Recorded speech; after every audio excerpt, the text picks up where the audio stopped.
To open the first episode of Season 3, we decided to kick things off by discussing the primary people in our lives, who are not our husbands or wives, but rather our friends, and how they can enrich our lives and contribute to overall health and the health of marriages. Stick around. Welcome to Tell Me More and Then Some. I'm Alina. And I'm Angeline. Join us as we dive deep into the topics that fuel our conscious evolution and keep us learning as students of life. We invite you to come along and share the ride. We hope you're empowered to learn and grow into the best and most authentic version of yourself. We're so happy you're here. Let's go. Hey, girl. Hey. Hey, lady. Hey, lady. Season 3, what's up? What's up? I've missed you. It has been a while since we worked together. I miss it too. I was so excited about getting in the studio and recording with my girl today. I know. Although I will say, I think both of us kind of needed a little bit of a break. I think it was a nice few weeks off, Yes. to do life. I agree. Yeah. I think we were both feeling, we weren't burnt out, but just a little worn out, maybe. It's a better word. I love it. You know, like work has been really busy for both of us. Yeah. In a good way. Like it's been productive, but just like lots of projects. Just a lot to manage. Yeah. And then, things in our personal lives that take priority. And I think we were like, okay, we need a break. Mm-hmm. And you always know it's a good thing when you take a break and you miss the thing. I was just going to say that. And I missed the thing. I wanted too. to come back to the thing. Yes, same. Right? Love that feeling. And I think sometimes even I would argue that a break enables that feeling at times, right? Because then you miss it, you appreciate it. And so I felt the same exact way. So I think it's perfect timing that we're doing this again. Yeah, girl. We're going strong. Well, we're going to kick off season 3. Yes. With this episode on our other life partners, and talk about this, just studies, I guess, in general that show that nearly 70% of married couples feel that their friendships are essentially for maintaining a healthy marriage. And research shows that strong friendships can reduce stress, anxiety, as well as depression. They can even lower rates of chronic disease and contribute to longer lifespans. Friendships also provide additional support systems, encouraging couples to communicate openly about their relationship challenges without feeling isolated. And we're currently reading this nonfiction book called The Other Significant Others, which is a great title. Yeah. And it essentially explores the impact of non-romantic relationships on marital satisfaction. And there are some interesting concepts that were explored in the book that we just love, but can also understand how some people would react negatively because in some ways it goes against the foundation of a nuclear family and all that we've been taught about what makes a family. So I'm really excited to talk about this topic with you. I agree. Yeah, I feel like it sparked a lot of reflection for us around relationships. Things like, why do we prioritize romantic relationships over friendships, right? Whenever you hear the word significant other, you think of the romantic relationship, a spouse, when my best friend could be a significant other. Mm-hmm. What do we forfeit when we expect a partner to fulfill all of our needs? And what insights can we gain about commitment, love, and family from those who center their lives around deep friendships? There are certainly people that have broken societal norms by choosing friends as life partners. There are friends that co-own homes, co-parent, serve as each other's caregivers. And some couples challenge these common beliefs about relationships, including this notion that sexual intimacy is essential for partnership and that those raising children together must be romantically involved. Yes, absolutely. Yeah. And, research shows that we place these unrealistic expectations on romantic relationships while undervaluing friendships. And historically, society hasn't always regarded marriage as the primary source of meaning or love. So, in an era when many Americans are navigating these periods of being single, widowed, divorced, or are grappling with this loneliness epidemic that we're in, we should acknowledge that there are several forms of deep connection that can enrich our lives. Mm. Friendship is a big one of them. Yeah. And, what you said about significant, like that word significant other, it's kind of like saying, oh, he or she is my soulmate. You have multiple, I hope you have multiple soulmates. Yeah. But again, I think society places so much pressure on, oh, out of the 8 billion people, you've got one. And if you don't find that one, you're fucked. Yes. Like, good luck to you. It's oh gosh, like, yeah. and I'm not even married, and I already know that I have found several soulmates. Like, yes. I know that. Yes. So it's the same with that word significant, right? Yeah. You can have many significant others. That's why that book is such a great title, man. Love it's it. so good. Yeah. So we should really reconsider what we truly seek in our relationships, not merely what society dictates, and reshape our understanding of, what the heck is a fulfilling life. Yes. So we have some questions that can spark meaningful discussions about the value of maintaining diverse relationships. And so, Ange, I'll ask you, what emotional needs do you think friends fulfill that a spouse, or in your case, Andrew, may not?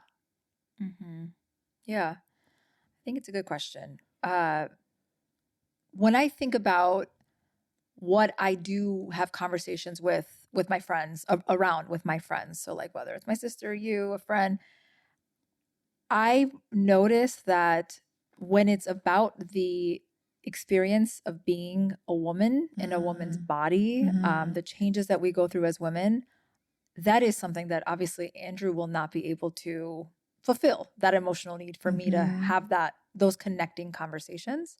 And I could imagine, if I have a child and my body goes through changes, just relating on a level of being women, living this experience and it being so different than what someone like Andrew would go through.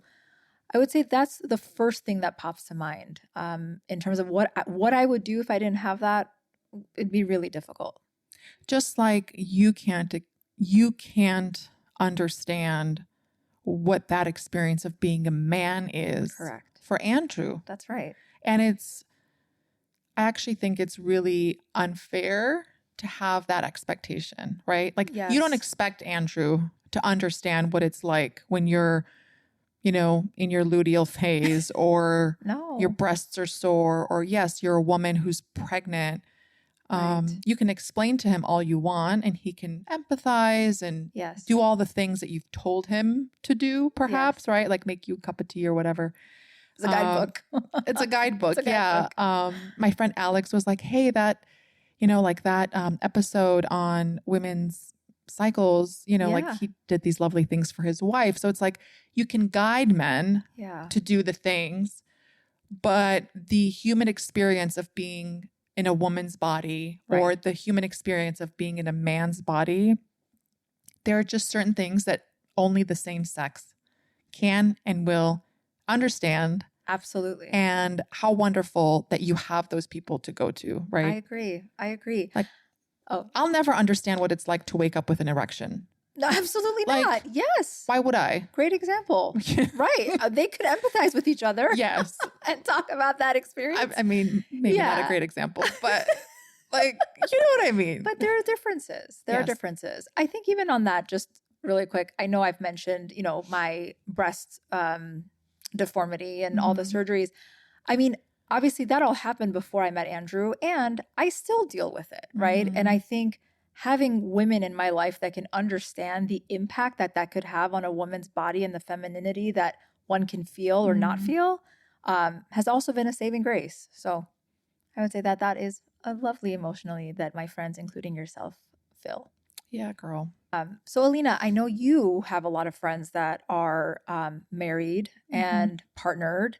Do you find that there are activities or interests that are pursued with you that might not resonate with their partners per se?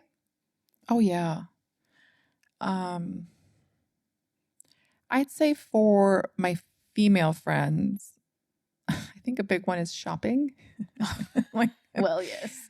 um, which actually their husbands thank me, right? Or they thank their friends for being like, oh God, Absolutely. thank you for doing that with her, because I don't want to go and just sit in the corner on my cell phone. You know, Nope. we make it an activity. We'll do fun things. Yeah.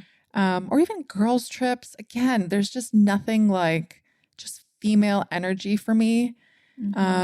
Yes, while we go on some trips with the husbands and significant others, those are great too, right? Yeah. But they're just different. Different. And I would say with my gay friends, same thing, right? There are just certain things that their partner doesn't want to do that I want to do. Yeah. You know? And so like a drag show is one of them, for example. Like I'm thinking of Pete as an example. Like his partner is not like drag queens kind of freak him out, just like clowns freak some people out. They freak him out. Not his thing. Not his thing. So we're like, all right, we're gonna go to the drag show without you, right? How lovely. Or the theater or concerts. There's just so many things, right? That we as humans enjoy. And sometimes our partners don't enjoy those things. Right. So I know. I when you said shopping, I've told you about Target. Yeah. Target's an experience to a lot of us women. And so I know that that's something that I definitely do not want to do with Andrew, because he is just go, go, go. What do we need in that aisle? Where are you going? Why are you doing a detour? Not happening. Yeah. So that is one thing that came to mind for me. And I don't want this to sound like it's like a gender thing, because I just thought of a male friend who loves the experience of shopping. Like he will go in, he'll look at all the details of the hemming on the pants. And oh, wow. Like he just, he loves that experience of looking. Sometimes he'll buy, sometimes he won't. Yeah. And he has said to me before that there's a male friend that he will not go shopping with because that male friend is in, he knows what he wants, he gets it, and he's out. Yeah. Right? Yeah. Whereas if he and I go shopping together, he's like, you're so patient with me, and we can just look at the art of, fashion and appreciate it. And you don't necessarily have to buy anything, So I love that. We're all so different. And so find the thing, find the person, do it together. And do the damn thing. Yes, agree. I love that. What role do you think our friends play in providing diverse perspectives and advice? I find that when what I really value in my friends are moments when let's say I'm having conflict in my marriage, and I'm not necessarily seeing all sides. I'm not being rational. I am not able to see that about myself until I talk to a friend that can be honest with me, that can put a mirror up towards me and say, this is where you could be in the wrong. This is how you're contributing to this dynamic that you would probably not see had you not talked to an outside party.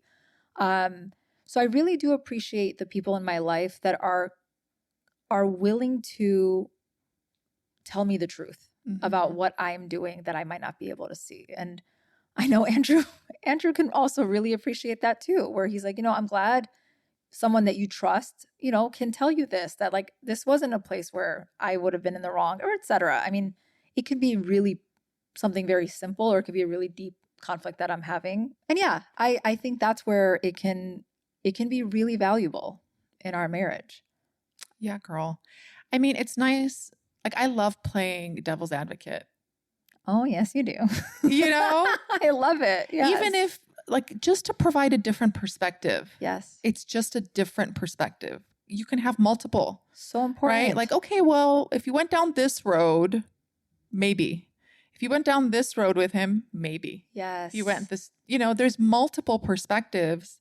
And I think that's what friends do is like, I love what you said about holding up a mirror to you, right? Mhm. Like, take a good look and reflect. And then maybe you could have gone this route with Andrew and handled it a little differently, Yeah, right? exactly. And I'm sure he has his friends that he does that with Absolutely. when it comes to you because, relationships are hard, romantic or not, they're hard. And so it's nice when you have other people to talk to about the maintenance of that Ooh, relationship, I right? love that word. Because Yeah. you have to maintain it. Maintain and nurture. And there's going to be ups and there's going to be downs. And sometimes you just need sort of this sounding board to say, hey, I said this, they did this.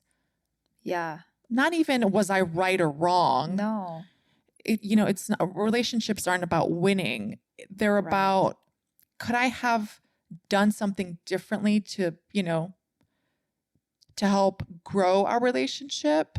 Yeah, exactly. And help feed this relationship so that we can continue to evolve. Right. Or, what would you do differently, for example? That, and I appreciate what you just said, because I think where the importance of having good friends comes in here is sometimes I find myself asking you, given what you know about me, like, where do you think I could have fallen short here? Mm-hmm. And I think you having that context and the depth of our relationship, you know me, right? And you say, I know sometimes you do X or Y. And I think that's important. And then one other thing I just want to say is the value of having a neutral friend and what I mean by that, I don't know if that's the right word. There are sometimes friends that really want to jump on the drama with you and be like, yeah, and screw him. You're right. You should. And look, I'm sure there's a time and place for that.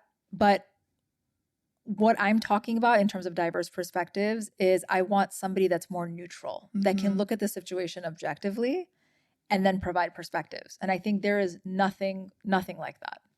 Yes. And the other thing that she talks about in the book is how, like, for example, in our relationship, I've known you pretty much your entire life, right?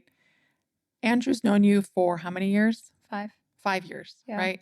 So if you think of a lot of romantic relationships and you compare them to a lot of friendships, the friend knows you longer, yes, and most likely better than your romantic partner.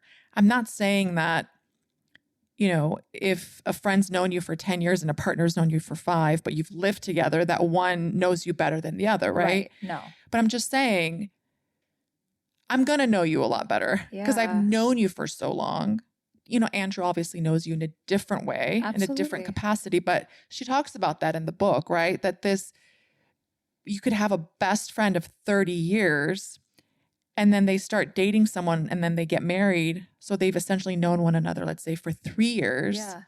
That's not a really fair comparison, right? To be like, well, my best friend knows me better than you. Well, yeah, obviously, right? Right. And so this expectation that our significant other, being our romantic other, should know certain things about us because, well, my own friends know that about me. Well, that's not a fair. Of course they do. Yeah. Yes. And so I just think the key here is we all know that friendships matter.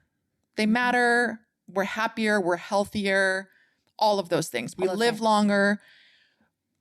But the added piece here is friendships help create healthier marriages.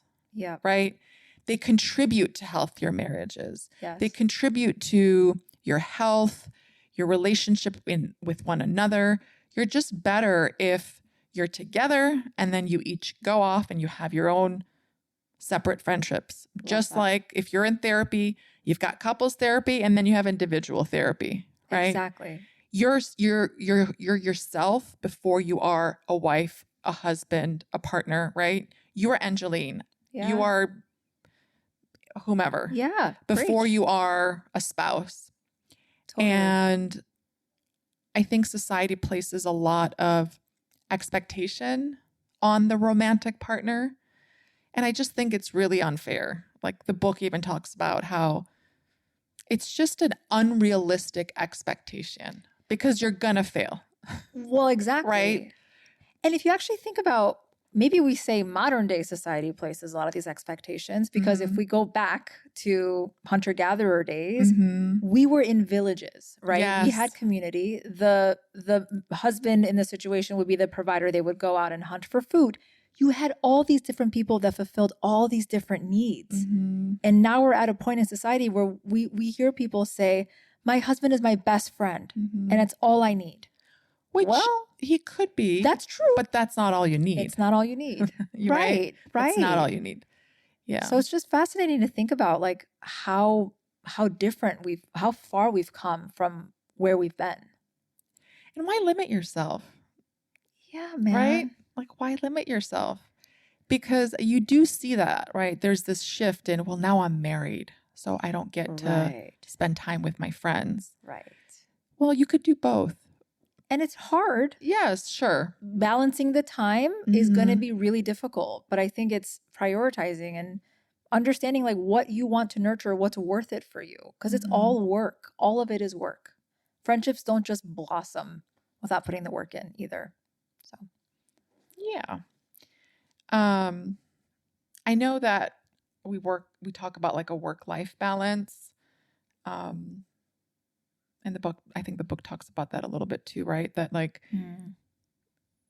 friends help us with that balance of, you know, being an employee, being a partner, right? If you're a parent, you know, being a better parent, perhaps, right? Maybe we can transition into the impact of friendships on folks with children. With children, yeah, and how friendships can help alleviate the stress of parenting and providing emotional support, practical help. I know I had breakfast with a friend the other day, and she and her husband moved they moved here from New York and LA. They were both from New York and LA, respectively. And she was talking about how they're in Roscoe Village and their neighborhood is like their community. They all know each other. If she needs to go on a date night with her husband, she'll call her neighbor to watch the kid. And I just thought about like how important that is in not feeling isolated. Because girl, the idea of being a parent does not sound easy at all. Oh gosh. And so I loved that. And like, I aspire to that. If I ever have a child, like to be able to have that community I could only imagine how helpful it is. And I know a lot of people don't, you know? Yeah. I mean, like they came from very isolated cities. Jeez. Thank God for that community. Aren't they really some of the loneliest? Oh my places? gosh. Yeah. So they have no family here? No, they have no family here. Oh, that's wonderful. Yeah. So they created it. Yeah. It's so nice. I know. And even when I'm out with my friends who are parents, right? Like they'll give each other advice. They'll talk about something that one of their kids is going through. And then they're like, oh yeah, I went through that with so-and-so and here's what I did. And then what I love is they'll even ask me my advice. And I remember, you know, in the past, I'd be like, why are you asking me? I'm not a parent. And they would say, that's exactly why I'm asking you. Because you have such a different perspective, right? And my best friend Dora always says, she's like, you give the best parent advice. And I'm like, yeah, that's because I don't have to be one. But I guess the point is it's just different perspectives, right? Like, I think sometimes you can get sort of pigeonholed into thinking one way about things. Yes, absolutely. So it really does take a village. Yeah. And that even goes back to what we talked about, perspectives. You're doing both there. That's great. Yeah. How do you think parents model healthy friendships for their children? I can imagine that's a thing. You know, I always think about growing up with a dad who was super social. He had so many friends. Like his friends, like even if you look at photos, he's always surrounded by friends. And he'd even take me to like the local, Korean guy on the corner who had like a gift shop, and we would just sit there and shoot the shit. And he'd be like, cute. "Hi, my friend." Like everywhere we went, he was like, "Hey, my friend. Hey, my friend." He was a man about town. He really was. And he really loved friendship. And so does my mother, so I feel like they both really modeled the importance of friendships. And even when I look at my friends today, right, like their kids see how close they are to their friends, right? And so even if we're on the phone, they'll be like, "Oh, I'm talking to Alina," and I have my own relationship with their kids. Yeah. And, like even Kinda's daughter, Layla, has said, "Mom, I want to have a bestie, like you and Alina when I grow up," or, Dora's little girl's always like, "This is my bestie." And That's so cute. but they see that, Yeah. in their parents, and you really are your children's role model. And so, I think it's such a beautiful gift to teach your children that other people outside of your family can really be a part of your community, Yes. right? Yes. And I mean, look at Orange Theory for you, right? Like you've developed this great community there. Yeah. So you can go there and then come back home and girl, you're in a better mood. Girl. Andrew's loving on you. Amazing. It's so good. You have such an appreciation for then your spouse and, your home relationship. Yeah. It's really important. No, I agree. What a great thing to model for our kids. Yeah. So, I mean, I think we keep coming back to just, reinforcing that maintaining friendships is crucial, not only for your individual well-being, but also for just nurturing a healthy, happy marriage. I think that's the key differentiator here, right? Is a healthier marriage. Exactly. So we just encourage our listeners to invest time in their friendships, seek out community support, and just know, I'm sure you do know, that they significantly contribute to your well-being and your marital satisfaction if you're married. If you're married. Well, or in a partnership, right? Or in a partnership. Yeah, no, absolutely. Or in a romantic partnership, That's I guess true. we should say. Yeah, that's important to say. Thank you for that. Well, at the end of each episode. I know, I was like, let me interrupt again. Let me get to joy, man. We love to ask one another what is bringing us joy lately, and we encourage you to do the same. And we're going to start with Alina. I'm going to say this incense that I'm burning right now. It's bringing me joy too. It's good, right? Yeah. Yeah, I think I said on a previous episode, this was really cute. I just have to share this. Our friend Paulo came over and he's like, "I didn't bring you a candle because you said in a previous episode that you don't burn any more candles," which was so cute. But I love candles, but I stopped burning them for just several reasons. So I'm always looking for good incense. I love the Japanese incense where it's not the resin is it's just the resin that's been compacted. It doesn't like sit on a stick because the stick ones are really smoky. Anyway, I'm a picky incense lover. So I think it's called This Is Incense. Was that what the box said? I think so. This Is Incense. Anyway, good. I bought a few boxes. They were on sale at Anthropology. They smell really good. They're bringing me a lot of joy. They smell delicious. Yeah. What a joy. Yeah. What's bringing you joy lately, lady? Lady. You're British now. Well, these chocolates that Alina has at her house, everyone should just come to Alina's house for joy. What are they called? Mozart? I think so, yeah. Okay. They are these amazing chocolates that it's marzipan that is enveloped in this beautiful, I don't know if it's a mix of milk and dark chocolate. And I love marzipan, and they are just such a treat. And we just had one, and I might have another one after this. So Mozart chocolates are That was like an ad. Enveloped. enveloped. That's a good word. Thank you. But yes, chocolate. What does chocolate not bring us joy? You know what else brings me joy? What else? How much joy you get out of just food. And like it genuinely, I love that Yeah. about you. You really savor and enjoy good, like a good piece of chocolate, you know, a good savory thing. Like it's so Thank cute. you. That's really sweet. Yes, I love food. I love it. And I can't wait to have a piece of chocolate after this. You're like, let's wrap Let's up. wrap so it up, man. I can have Let's go, another Mozart. So, in the spirit of friendship, many of you ask how to best support our podcast. So, if you've enjoyed this episode and you like the show in general, please share this episode or any episode you've enjoyed with a friend. We appreciate your continued love and support. And with that, that's all we have for you today. See you next time on Tell Me More and Then Some. We hope you enjoyed this episode. If you did, please rate and review to help us reach more listeners. To learn more, make sure to follow us on all the socials at More and Then Some Pod. Join us for new episodes every Wednesday on Apple, Spotify, or wherever you listen to podcasts. Until next time, stay curious, learn more, and talk about it.